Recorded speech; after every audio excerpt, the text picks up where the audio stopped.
As one of the world's foremost paleontologists, Dr. Philip Currie and his wife Eva travel the world looking for dinosaur bones. Sometimes the best finds are right here at home.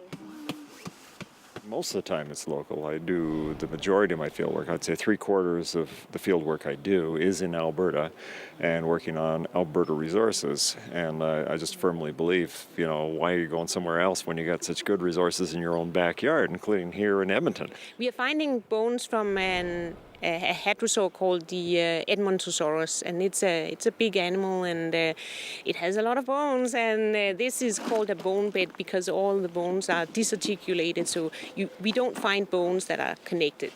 At this Whitemud Creek location in Edmonton, University of Alberta paleontology students spent 3 weeks with Phil and Eva, finding remarkable specimens, including a huge dinosaur femur bone.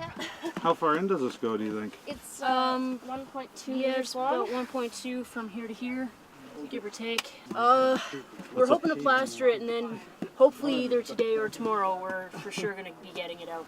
We teach them how to do the hands-on digging out dinosaur bones and preserve them and take them back to the lab and there do the final preparation.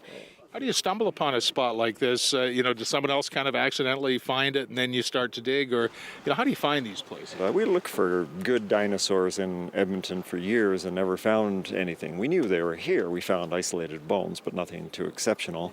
When we formed the Tyrell Museum of Paleontology, I moved to Drumheller, and 2 years after being down there, a man was walking his dog here and found these dinosaur bones sticking out. So they worked the site this spring after returning from a bone-finding experience in Antarctica, where Phil and Eva worked on an Argentinian project there.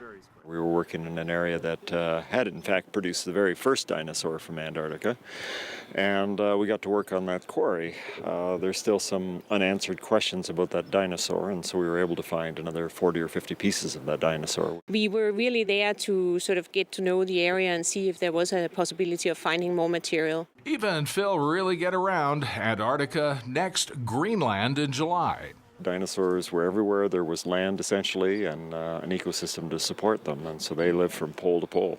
Including Greenland, where you plan to go in July, I think. Is that kind of the same sort of trip as Antarctica? Yeah, the Greenland trip in July is basically looking for new dinosaur sites. Then you get to a point where you just have to sort of dig the rock out around it. And sometimes those new sites are right here in the city. At the moment, we are working on a collection of papers that will describe all the work we have been doing the last 8 years here. And it will come out in the Canadian Journal of Earth Science. It's a great resource, and we're in fact getting a whole series of scientific papers out of this site now because we've put the effort into it. Just another wonderful project spearheaded by the co-founder of Drumheller's Tyrell Museum. For Go Edmonton, I'm Tim Dancy.